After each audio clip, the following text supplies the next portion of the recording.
는 22개의 알파벳, 한 알파벳마다 8절씩, 그래서 176절이 전부라고 했습니다. 22번을 해야 되지만은 우리가 한 11번 정도 했나요? 앞으로 나오면 한 반 정도만 한 것 같습니다. 그러나 중요한 것은 뭐냐면은 이 말씀이, 하나님의 말씀, 하나님의 계명이 얼마나 중요한가를 큰 주제로 말한다면 22개의 칼라로 보여주고 있다고 보면 됩니다. 그러니까 22가지 칼라, 22가지 맛이라고 할까요? 22가지의 맛으로 다 보여주고 있는 거예요. 그러니까 매 절마다 하나님의 말씀이란 말씀, 계명, 규례, 다 길, 법도 이런 다른 용어를 쓰고 있지만은 하나님 말씀이잖아요. 하나님 말씀이 매 절마다 들어가 있어서 자칫하면은 진짜 176절까지 지루하다. 한 10절 읽고 됐어. 나 119편 다 읽었어. 그렇게 하면은 119편의 맛을 모르는 거예요. 더 정확하게 말하면은 그래도 대충 약 22가지의 맛이 이 시편 119편에는 들어가 있다. 그래서 정말로 119편을 읽을 줄 아는 사람들은 최소한 22가지의 맛을 즐긴 사람이다. 그렇게 기대감을 가지고 119편을 읽으셔야 합니다. 저도 그동안은 그렇게 안 읽었어요. 119편 그렇게 안 읽었는데요. 말씀을 준비하다 보니까 그걸 깨닫게 됐습니다. 22가지의 선명한 맛이 시편 119편은 있다. 제가 3일 동안 여기 흥덕지구에서 제가 집회를 했잖아요. 3일 동안 하면은 3일 동안 이제 저녁 대접을 받습니다. 강사들 대접이 극진하잖아요. 한국 교회는요. 탐식하지 말라고 전하는데 시커멓고 또 가서 이제 탐식하지 말. 그리고 오랜만에 강사 대접하는데 그럼 그렇게 저기하게 대접할 수 있습니까? 하면서 그냥 푸짐하게. 마지막 날이었는데 마지막 저녁에 특별한 또 음식점으로 안내하더라고요. 저를 대접한 집사님이 유명한 셰프였습니다. 셰프니까 자기 나름대로 또 맛을 알아보고 또 이제 안내를 했겠죠. 산에 산 같은 데 가니까요. 토담으로 집이 지어져 있는 토담. 완전 옛날 쓰러져 가는 토담. 그런데 그게 식당이더라고요. 식당. 그래서 제가 이런 데도 식당이 있네요. 누가 옵니까? 누가 옵니까? 했더니 아줌마들이 미어 터집니다. 남편은 7,000원짜리 밥 먹을 때 아줌마들은 5만원짜리 먹습니다. 미어 터진대요. 걱정하지 마시래요. 그래서 제 생각에 이런 데서 무슨 선한 맛이 이런 데서 무슨 선한 맛이 나올까? 저는 그렇게 이제 기대를 하고 있는데 기본 반찬이 싹 짜리고요. 기본적으로 한식이지만 또 한식만은 아니에요. 퓨전 그런 음식 같은데 기본적으로 이렇게 밑반찬이 깔리고 이제 하나씩 나오는 거예요. 하나씩 나오는 게 한 8가지 되고요. 누룽지까지 합쳐서 한 10가지 나오는 것 같아요. 그걸 어떻게 다 먹겠습니까, 사실요. 근데요, 하나씩 조금씩 나옵니다. 쭉 나오는데 처음에 이렇게 딱 먹었는데, 처음에 두부를 어떻게 했는데 이렇게 딱 먹었는데, 맛이 완전히 이거 처음 보는 맛인 거예요. 야, 맛있다. 요것만 잘했겠지. 두 번째 나오고 두 번째 또 나왔는데, 진짜 또 맛있는 거예요. 다른 맛이고. 그 다음에는 세 번째 나올 것이 기다려지는 거예요. 야, 세 번째는 무슨 맛이지? 진짜 실망시키지 않고요. 8, 9가지가 맛이 다 다르면서 정말 독특하고, 제가 지금 미각을 다 살릴 수는 없잖아요. 가보세요, 한번. 아줌마도 미어 터진다니까. 맛이 있어가지고 맛이 또 기대가 되고, 그것도 기대되고도, 마지막에 나오는 코다리찜, 난 코다리 별로 싫어하거든요. 코다리찜을 쫙 해주는데, 그것도요, 야, 이렇게 찜은 나도 참 맛있게 먹겠다. 너무 맛있게 먹고, 밥도 맛있고, 누룽지까지 맛있더라고요. 그러니까 맛이 다들 기대가 되는. 먹고 싶잖아요. 왜 이런 말을 하냐면은, 이 119편이 그런 성경입니다. 22가지의 큰 맛입니다. 또 8절에서 또 맛들이 다 있겠지만은 크게는 22가지의 맛이 잔치상이 준비된 것이 119편입니다. 그래서 그 맛을 잊어버리고 이 미각을 잃어버린 채 먹는 사람은 그런 이 119편을 아무 의미 없이 그냥 말씀 중요하구나, 성경 중요하구나, 성경 중요하지 176절까지 그런 식으로 읽는다면은 혀의 맛을 잃어버린 사람이다. 저는 그렇게 비유를 하고 싶습니다. 다시 한번 여러분, 이제 한 몇 분밖에 안 남았는데요, 읽었다고 끝나버리지 마시고요, 이 말씀 기억하면서 22가지의, 최소한 22가지의 커다란 맛들이 거기에 다 들어가 있다. 이것을 발견할 수 있어야 시편 119편을 볼 줄 아는 눈이 있는 사람이다 라는 생각이 듭니다. 그래서 기대감이 되는 거죠. 항상요. 다음에 읽을 때는 무슨 맛일까? 다음에 저도 기대감 가지고 오늘은 이제 145절에서 152절까지입니다. 152절까지 무슨 맛이 준비가 되어 있을까 기대하는 마음을 가지고 그렇게 읽고 또 준비했습니다. 또 여러분이 또 찾는 맛은 또 다르겠죠. 자, 오늘의 말씀은 특별히 악이 가까우면은 주님도 가깝다. 악이 가까우면은 주님도 가깝다. 요즘 우리가 기껏해서 영분별에 대해서 하는데, 영의 식별에 대해서 하는데, 오늘 말씀과 대단히 유사한 말씀입니다. 참 그 때에 따라서 이렇게 다 공급해 주셨죠. 자, 악한 영들과의 싸움을 가장 치열하게 싸우는 사람 중에 한 사람이 누구냐면은 4세기의 수도사인 안토니우스입니다. 예수님 빼놓고는요. 예수님 빼놓고는 4세기의 안토니우스라고 해도 과언이 아닙니다. 그러니까 사막에서 당시 치열하게 싸웠던 경험담, 자기의 경험담을 제자들에게 가르쳐줘요. 이건 꼭 가르쳐줄 필요가 있겠다. 근데 안토니우스는 성경에 대해서 잘 안 가르칩니다. 안 가르쳐주는데 정말 이것을 가르쳐가지고 영적인 유익이 참 되겠다라고 생각할 때만 가르쳐요. 그걸 제자들에게 남겨줍니다. 뭘 남겨주냐면, 안토니우스는 학문한 사람이 아닙니다. 신학한 사람도 아니고요. 어릴 때부터 그 사람은 학교 다니기 싫어했어요. 그래서 요즘 말은 뭐라고 합니까? 그걸? 그 부적응자? 학교 부적응자. 학교 못 오는 거야. 다른 애들하고 어울릴 수가 없습니다. 공부 안 했어요. 그래. 정기적인 교육도 못 받았습니다. 그냥 혼자서 집에서 놀든지 기도하든지. 근데 어릴 때부터 하나님에 대한 지향과 하나님의 신심은 대단했습니다. 그렇게 자란 사람이기 때문에 이 사람은 무슨 학문적으로 정립한다든지 연구해서 남긴다든지 그런 것은 제로예요. 오직 경험만 있는 겁니다. 이 경험담을 가르쳐줘요. 근데 4세기에 이 안토니우스가 경험한 교훈이지만은 지금도 악한 영은, 그 당시에 악한 영은 지금도 악한 영 똑같습니다. 맞죠? 예, 똑같습니다. 나타나는 방법만 조금 다르지 다 똑같습니다. 안토니우스의 경험이 지금도, 이 말은 안토니우스의 경험이 지금도 어떻게 통한다. 똑같이 통한다. 저는 이렇게 이야기를 합니다. 안토니우스의 경험은 원료입니다. 원료 아시죠? 네, 원료. 한 원료를 가지고 다양한 음식을 만들듯이 그 다음에 후세 사람들이 이렇게 만들고 저렇게 만들고 이렇게 만들었죠. 그러니까 악한 영과의 싸움, 영의 식별에 관한 한 이 사람은 원료입니다. 원료를 경험한 겁니다. 그러니까 그 원료만 알고 이 원료가 어떻게 오늘날 사용될 것인가를 모르는 사람들은 전설 따라 삼천리죠. 안토니우스의 전기를 읽으면은 이런 책이다 했는데, 옛날에 전설 따라 삼천리, 무덤에 들어가서 막 싸우고 막 이런 전설 따라 삼천리지만은 정말 이게 원료라는 것을 아는 사람들은 굉장히 귀한 책입니다. 몇 번씩 반복해서 줄 쳐가면서 줍니다. 그 이후에 이제 이니아시오가 16세기에, 이 사람 4세기 사람이고 16세기에 정말로 영의 식별에서 잘 정립을 했죠. 이렇게 이 원료 가지고 정립을 한 겁니다. 잘 한번 봐봅시죠.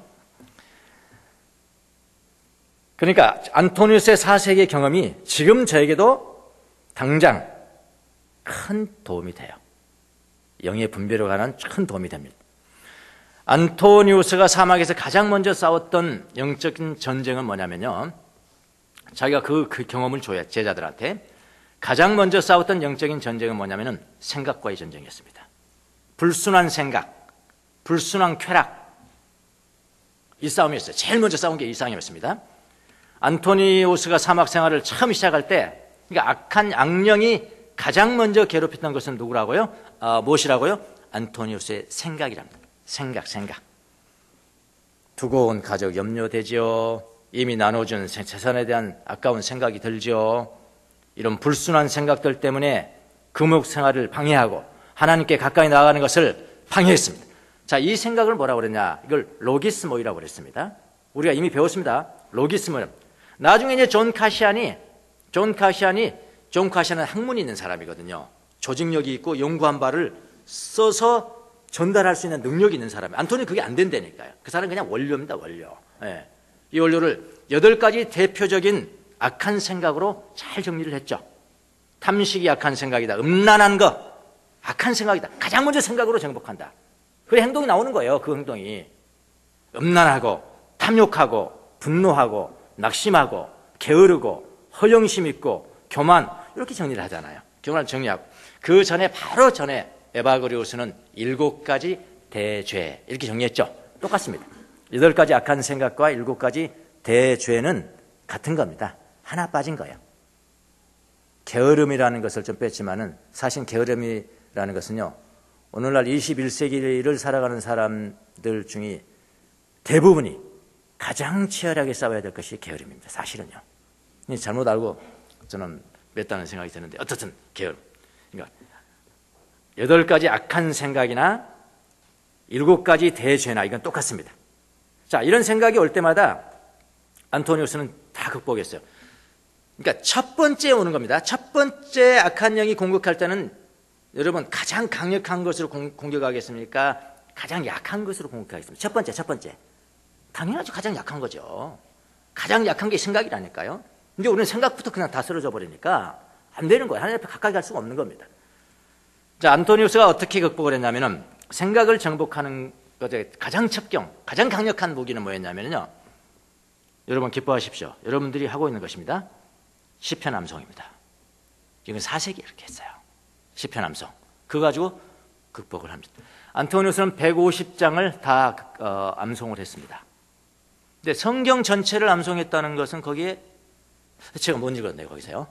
근데 성경 전체를 암송하는 사람들은 그 사부들은 꽤 있었습니다. 근데 안토니우스는 자기는 150편을 다 암송했다. 그래가지고 악한 영이 생각할 때마다 그걸 암송해냅니다. 암송해내고 이렇게 해서 가장 많이 시편 암송을 활용해서 악한 생각들을 물리쳤다. 여러분, 가장 기본적인 것을 물리치면 사람이 달라집니다. 생각이 정돈이 되면요, 그러니까 이상한 놈들 있죠. 그 생각 파보면 뻔한 거라고. 생각 파보면 생각이 엉뚱하게 불순해 있어요. 타락해 있다고, 생각이. 안토니우스가 그런 악한 생각에서 제일 먼저 벗어나면은 그 다음에 뭐가 있겠습니까? 영적인 전투의 승리는 뭐가 있죠? 전리품이 있고 영토가 확장되는 거죠. 영적 성장이 이루어집니다. 영적인 성장이 이루어지고, 근데 영적인 성장이 이루어졌으면요, 그럼 조금 이제 안심을 합니다. 안심하다 싶으면은 또 다시 다가오는 겁니다. 또 악한 영이 또 다가오는 거예요.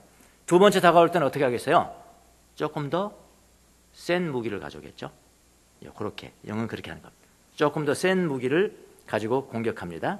이번에는 어떤 것으로 공격했냐면 환영, 영인데 환상으로 보이는 겁니다. 그 마귀는 그렇게 줄 수 있잖아요. 그 당시 4세기의 안토니우스, 아무것도 배우지 못한 어떤 고등의 도시의 물질과 문명과 문화를 경험하지 못한 상태의 그 사람에게 악한 영은 그 다음 무기로 환영을 주었단 말이에요. 환영. 그럼 그것이 오늘날 21세기를 살아가는 많은 학문을 가지고 있고 저 같은 신학을 많이 공부하고 물질 문명을 경험한 사람에게 환영 보여주겠습니까? 아니요. 다른 방법이죠. 그걸 모르면은, 그런 거를 모르면은 전설 따라 삼천리 읽는 거예요. 14세기 책을 읽을 때 무슨 말인지 아시겠습니까? 안토니우스는 환영을 갖다 줘. 어떤 환영? 여성이 나타나다, 여자가 나타난다, 야생 동물이 나타난다, 파충류 나타내고 뱀들 나타나지고 거인의 몸들을 막 보내는 환영을 보는 거예요. 이게 마귀의 공격입니다. 또 안토니우스가 이것에 속지 않고요, 이거 속지 않고 다 이겨냅니다. 다 이겨내면은 그 다음에 더 큰 놈이 또 오는 거예요. 더 큰 놈이 또 옵니다. 어느 정도 큰 놈이냐? 바다를 말려버리고요. 바다를 쫙 말려버리고 온 땅을 정복했다는, 자기가 정복했다는 이런 거짓 예언을 하는, 거짓 예측을 하는 두목이 또 나타납니다. 두목이 나타나. 그 당시에 안토니우스 정도의 학식 정도에 나타난단 말이에요. 자, 오늘날은 어떻게 나타날까요? 요게 돼야 원료가 귀한가요? 요즘은 고상하게 나타나죠. 여러분 비전이 무엇인지 아십니까? 입을 크게 벌리세요. 더 큰 거 바라십시오. 더 큰 거 바라시고요. 더 좋은 거 바라시고요. 더 위대한 거 바라십시오. 그게 비전입니다. 여러분 왜 이렇게 비전이었습니까? 여러분 비전이 뭡니까? 비전은 예수님이에요. 비전 다르게 팔면 안 돼요. 그런 거 세상 사람들도 다 파는 거예요. 세상 경영학자들 다 파는 겁니다. 그게 성경의 비전과 같습니까? 비전은 예수님이에요. 근데 막 그렇게 비전 파는 거예요. 더 크게, 더 크게, 더 크게 하다. 폭삭망하죠? 그럼 마귀짓이라고요. 오늘 그렇게 나타난다고요. 지금도 이단들은 미래를 예측하는 일로 영혼을 사로잡습니다. 예측, 예언한답니다. 예언, 거짓 예언입니다. 미래를 예측하는 일로 영혼을 다 사로잡아요. 그것도 다 이깁니다. 안토니오 다 이겨요. 이기면 또 이번에 어떻게 하냐면 악령이 나타나는데 뭘 가지고 나타나냐면 성경 가지고 나타납니다. 성경을 인용해요. 성경을 인용. 그리고 성경을 가지고 말합니다. 예수님 금식할 때 악령이 뭘 가지고 왔습니까? 성경 가지고 왔습니다. 여러분 성경 가지고 왔어요. 가장 높은 차원의 세상을 살아갑니다. 높은 차원이죠. 이렇게 다 물리치고 그 싸움이 처절하게 나와 있어요. 처절하게 물리치고 안토니오의 영성이 깊어지면 깊어질수록 어떻게 하면 점점 더 강한 놈이 옵니다. 예. 근데 그건 두려워하지 않아요. 안토니오는. 강한 놈이 올수록 어떻다고요? 내가 더 깊어졌다는 이야기니까요. 강한 놈이 올수록, 강한 놈이 가까이 올수록 예수님은 더 가까이 있다는 것입니다. 아시겠습니까? 주님과 가까이 지내지 않으면 악령도 가까이 오지 않습니다. 그렇게 사시던지요. 악령이 가까이 있다는 것은 그만큼 주님이 가까이 계신다. 그런 이야기. 자, 본문으로 들어가겠습니다. 본문으로. 오늘 시편은 두 부분으로 나눌 수가 있습니다. 두 부분. 한 부분은 145편에서 5절에서 149절. 그 다음에 두 번째 부분은 150절에서 151절. 그리고 오늘 시편의 특징은 대꾸로 이루어졌어요. 시는 그렇게 많이 쓰잖아요. 대꾸. A 하면 B. A를 하면 B. A를 구하면 B를 얻는다. 이런 식으로 대꾸로 되어 있습니다. A를 하니 B 주소서. 그게 145절에서 149절. A 하냐? 그러나 B도 한다. 이렇게요. A 하냐? 그래도 B도 한다. 그거는 150절에서 151절. 자, 전반부는 기도와 간구죠. 내가 이런 기도를 하니 이거 주소서. 내가 이런 기도하니 이렇게 해주소서. 후반부는 뭐냐면은 악한 영과의 싸움이죠. 악한 영과. 악한 영이 이렇게 하냐? 그러나 하나님도 이렇게 한다. 이렇게 대꾸로 되어 있는 겁니다. 자, 전반부는 기도에 관한 것입니다. A를 구하니 B를 주었다. 이런 이야기 아닙니까? A를 구했더니 B를 주었다. 기도 응답으로 B를 얻었다. 여러분과 저에게 가장 중요한 게 무엇입니까? B죠. 기도는 안 하면서 B만 주세요. 어쨌든 B가 중요하니까. 우리에게는 B가 중요하니까. 그것이 기도 응답이니까 그렇다 이 말. 근데 바로 그 기도 응답이 무엇일까요? 이 시편 오늘의 우리 본문에서 말하는 기도 응답 B라는 놈은 무엇인가? B가 무엇인가? 여기 보면은 말씀 지킴. 말씀을 실천하. 내 삶 가운데 체화됐어. 그 말씀의 실천에서 그것으로 살아. 이 응답이에요. 대꾸를 한번 볼까요? 145절. 온 마음을 다하여 부르짖습니다. 온 마음을 다하여 부르짖습니다. A죠. 주님 나에게 응답하여 주십시오. A입니다. B가 나옵니다. 응답이 나옵니다. 내가 주의 율례를 굳게 지키겠습니다. 내가 주의 율례를 굳게 순종하겠습니다. 이게 응답이에요. 146절. 내가 주님을 불렀으니 나를 구원하여 주소서. 이게 A예요. 기도예요. 응답 B, 내가 주님의 증거를 지키겠습니다. 147절, 148절 기도입니다. 주님을 갈망하여 날이 밝기도 전에 일어나서 울부짖으며 주님의 말씀을 묵상하다가 뜬 눈으로 밤을 지새웁니다. 주님의 인자하심을 따라 내 간구를 들어주십시오. 그 다음에 응답이 나옵니다. 주님의 규례를 따라 나를 살려주십시오. 이렇게요. 자, 이 시인은 절박하게 부르짖잖아요. 절박하게 기도하잖아요. 근데 바로 그 기도의 응답이 무엇입니까? 이 시인이 어떤 응답을 기대했을까요? 그의 기대는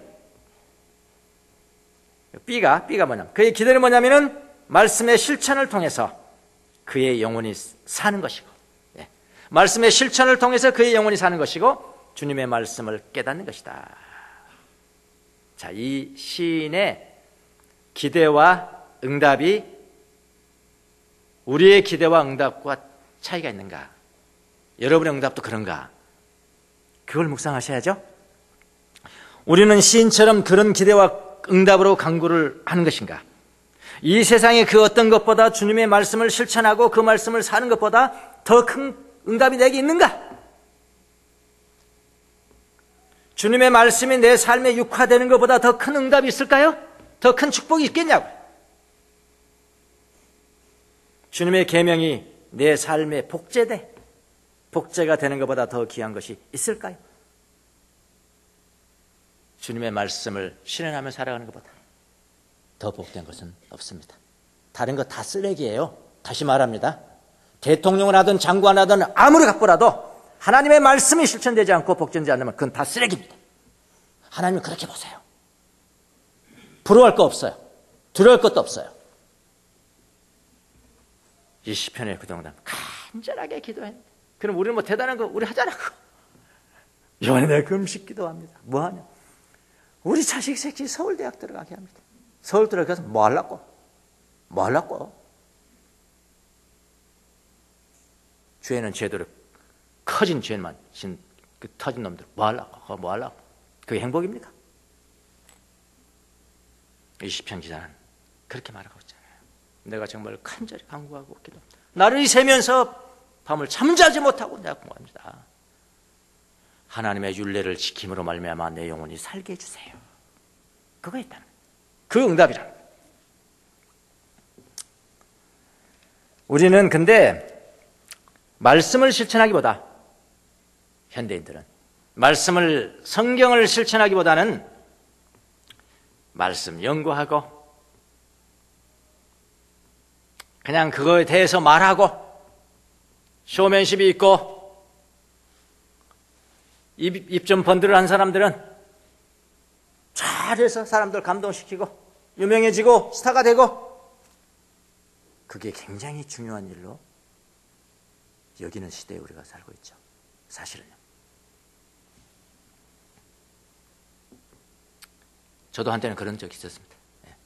며칠 면 모아놓고 설교하는데 사람이 울고 막 그러더라고. 대단한 사람인 줄 알았지.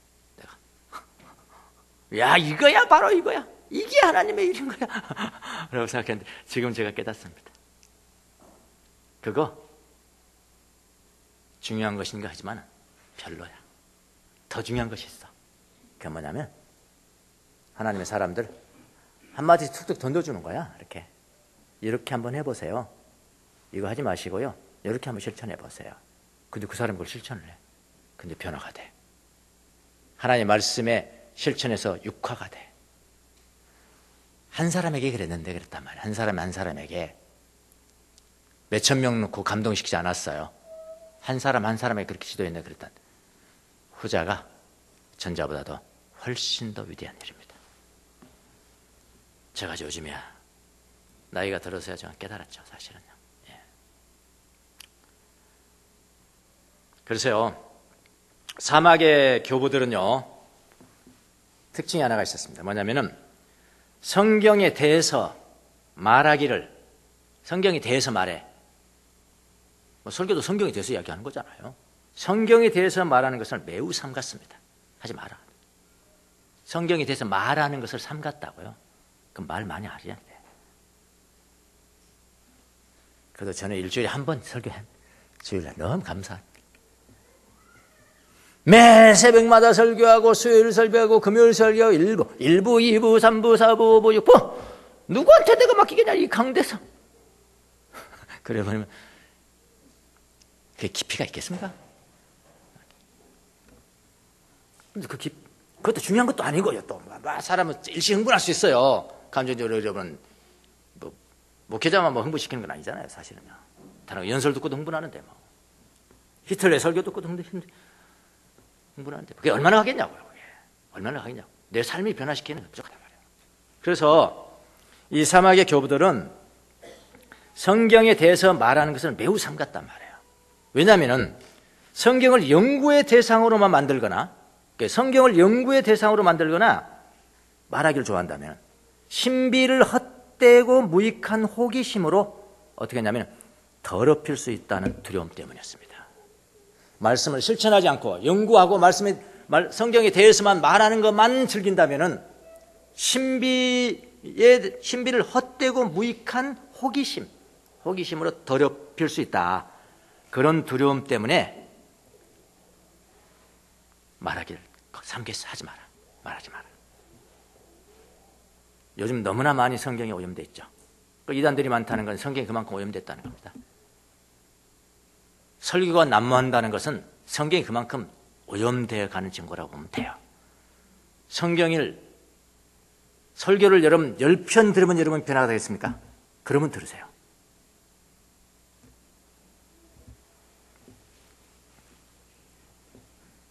이런 이야기가 있습니다. 팜푸스라는 사람이 있었습니다. 팜푸스라는 수도사입니다. 근데 이 사람은요, 요즘 말로는 단순무식합니다. 네, 단순무식. 단순하고 무식은 말이 아니고요, 문맹입니다. 문맹. 그러니까 글을 읽을 줄 몰라. 그러니까 글을 읽을 줄 모르기 때문에 성경이 있어도 아무 의미 없어. 아니 성경도 없어. 그 당시 성경이 비쌌거든요. 가죽으로 되어 있어 성경이 비쌌기 때문에 함부로 성경을 가지고 있는 사람은 그래도 굉장히 괜찮은 사람. 와, 성경 있네. 우리 옛날에 이 집 전화 있네. 전화 따라랑 하는 그 전화 있죠. 그 전화 있으면 굉장히 이건 전화 있어? 와, 전화도 있네. 그래서 초등학교 국민학교 들어갈 때 거의 다 체크해. 그럼 뭐로 체크하는지 모르겠어요. 피아노 있냐 피아노는 말이 안 되고요. 전화 있냐 테레비 있냐 그거 대단히 중요한. 그러니까 그 당시에는 성경 있어? 그럼 괜찮은 사람이에요. 이게 성경도 없어요. 성경 있을 필요도 없고요. 글씨를 모르니까. 그러니까 이 사람은 항상 사부한테 가가지고 오늘 또 성경 하나 가르쳐 주세요. 그렇게 살아가는 사람이야. 수도사가.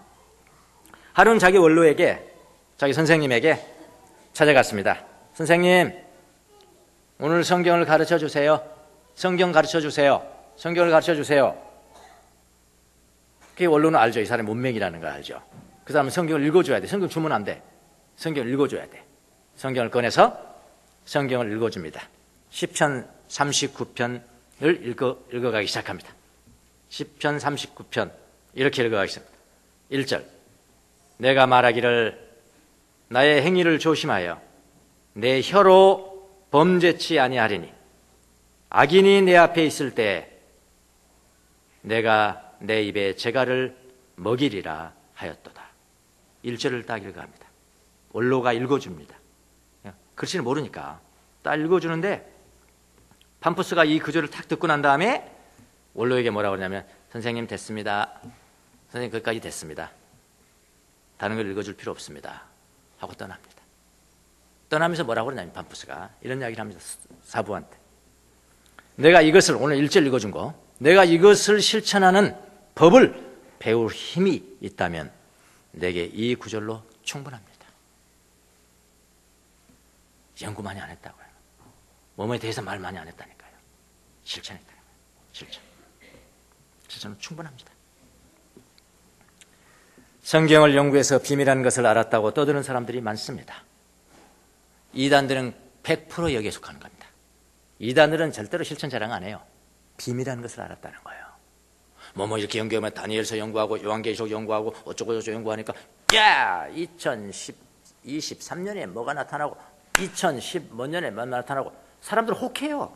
거기에 다 빠지는 거예요. 숫자 계산 이렇게 비유풀이 이렇게 해주니까 딱 교인들한테요. 여러분 점 보지 마세요. 그런 거 안 가르쳤다면요. 우리에게도 장담 못합니다. 점 보러 다닐 사람 수두룩해요. 왜냐하면 성향이에요. 인간의 성향입니다. 뭐죠? 미래를 조금 궁금해. 미래에 궁금해. 그걸 마귀는 파고드는 겁니다. 그리고 이단들은 다 그걸 야, 몰라서 그러는 거예요. 거기 교회에서 이거 안 가르쳐주죠. 이거 보세요. 여기도 보세요. 여기도 보시고 이렇게 하면요. 여기 이렇게 되는 겁니다. 이렇게 아주 비밀스러운 걸 자기가 알았다고, 비밀한 것을 성경 연구를 통해서 알았다고 하는 사람들 얼마나 많은지 모릅니다. 여러분 두려워하지 마세요. 뭐 때문에 두려워하지 말라? 이거 이미 4세기에 있었어요. 4세기에 안토니우스 시입니다. 두려워하지 말아라. 비밀한 것을 성경 연구를 통해서 알았다고 하는 사람들을 두려워해서는 안 된다. 그것이 사실을 하더라도 그랬어요.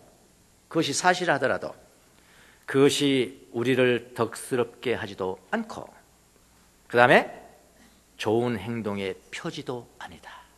얼마나 실천을 중요시 여겼는데 좋은 표지도 아니다. 그런 비밀을 몰랐다고 내가 심판받지 않는 것이고 알았다고 해서 복되다고 선포되지도 않는다. 이걸 제자들에게 분명히 이야기를 합니다. 이미 경험했어요. 자기는 악한 영이 비밀한 예언을 가지고 왔는다. 악한 영이 자기만 아는 것이라고 하면서 그걸 담대하게 물리치고 난 다음에 제자들에게 이야기해줘요. 두려워하지 마라. 여러분 말씀을 연구하는 것으로 끝나면 안 됩니다. 성경을 연구하는 것은 안 되고요. 비밀스러운 거 알았다는 거 절대 두려워하지 말고요. 쫓아버려요. 옛날에 귀신도 다 그렇게 했다. 4세기부터 그렇게 나타났다 하더라. 실천해. 순종이야. 최고의 기도 응답은 뭐냐? 말씀을 실천하는 힘을 얻는 것이다.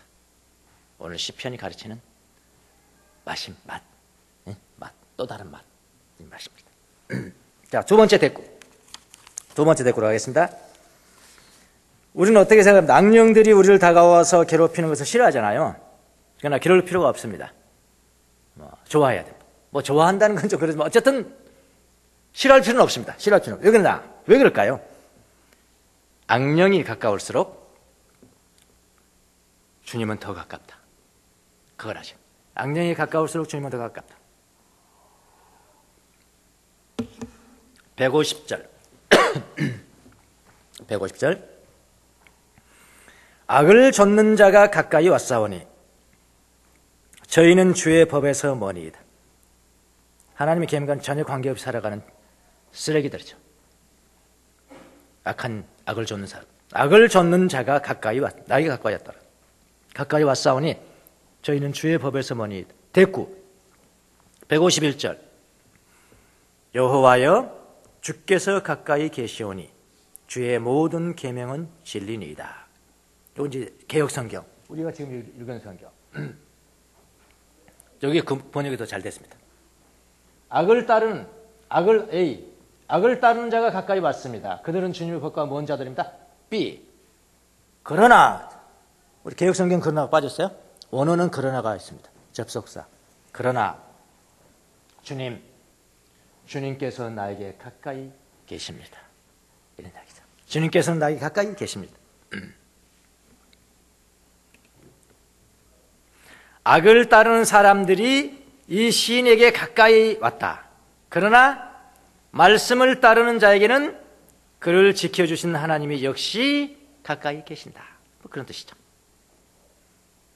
시인은 기도하고 간구해서 바로 이것을 본 거예요. 악이 가까이 왔는데 딱 보니까 주님이 더 가까이 계시거든요. 악이 가까이 왔네요. 그러나 주님도 가까이 계시다.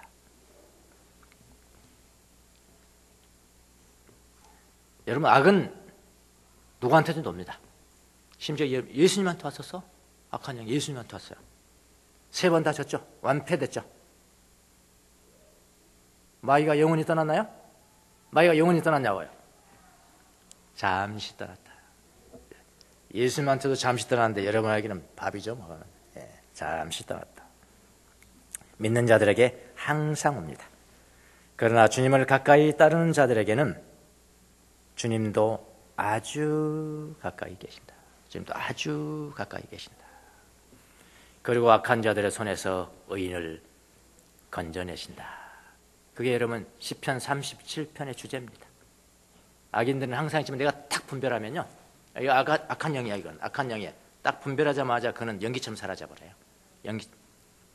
연기처럼 사라져. 악인들은 반드시 패망하리니 주님의 원수들은 기름진 풀밭이 시들어서 불타듯이 불타 없어질 것이니 연기처럼 사라질 것이다. 그게 악인들 사라지는 거거든요. 근데 내가 분별을 해야 되거든요. 분별. 이놈.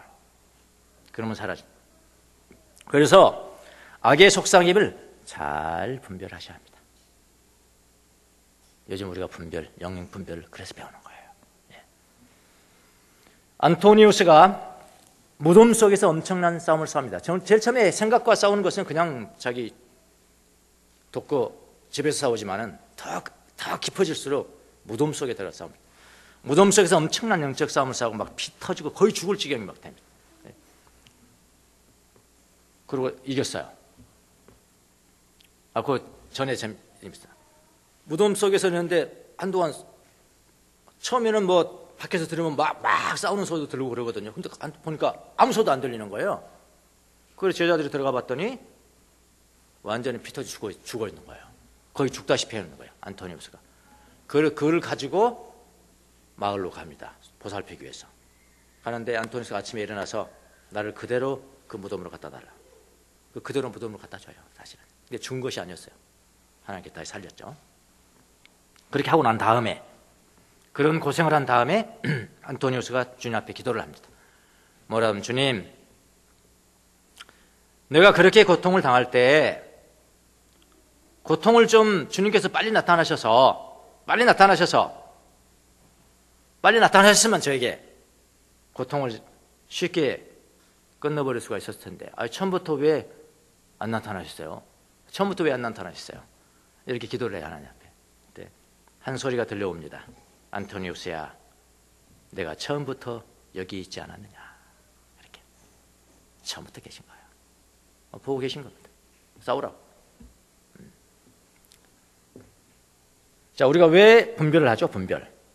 요즘 영의 식별하잖아. 영의 분별, 식별하잖아. 다른 사람 분별하는 거 아니에요? 다른 사람 분별하지 마세요.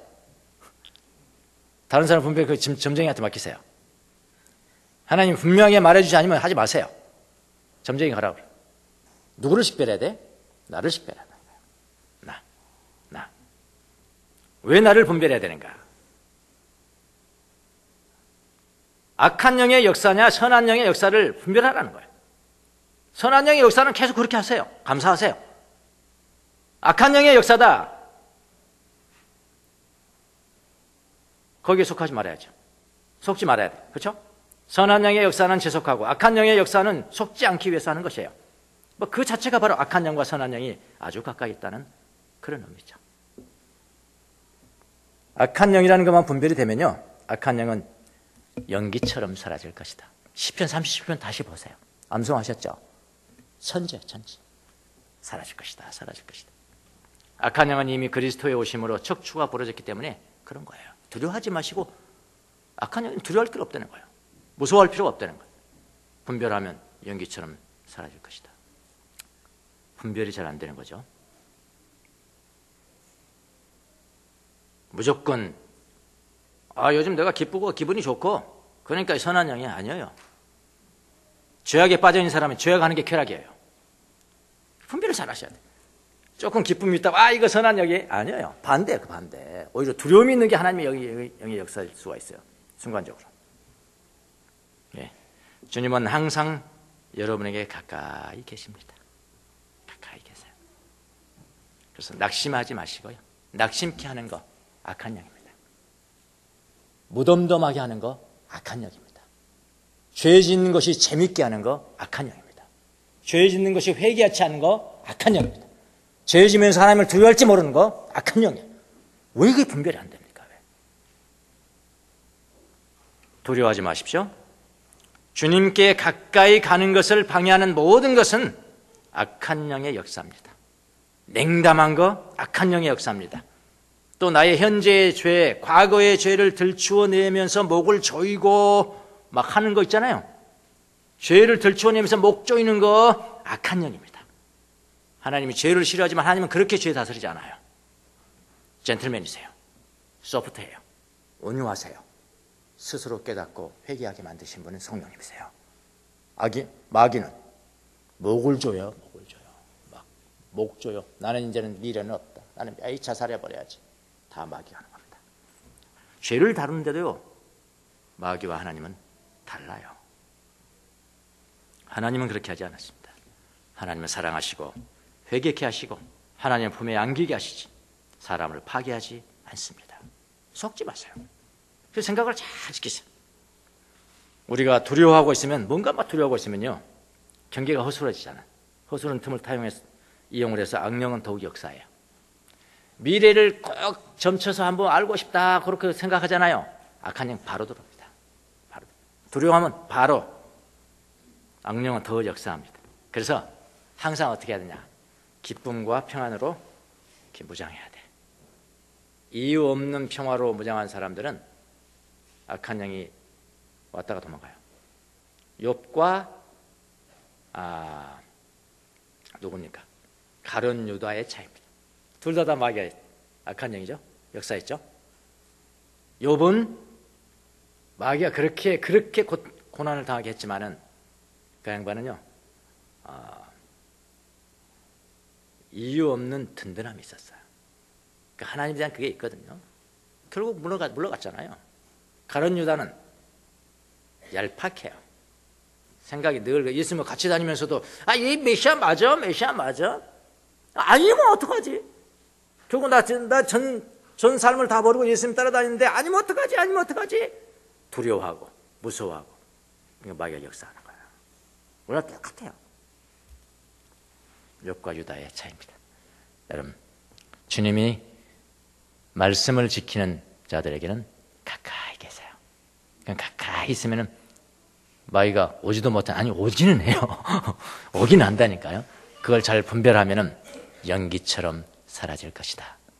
그런 삶을, 영적인 삶을 사시는 여러분이 되시길 바랍니다. 네. 너무나 119편 또 다른 말씀의 맛. 이 맛은 영적인 그 깊이가 있잖아요. 우리가 배우는 것과요. 그래서 영식별을 잘 하셔서 곧 이것은 날마다 하나님과 동행하는 훈련입니다. 그런 훈련을 하시는 여러분이 되시기를 바랍니다. 기도하겠습니다.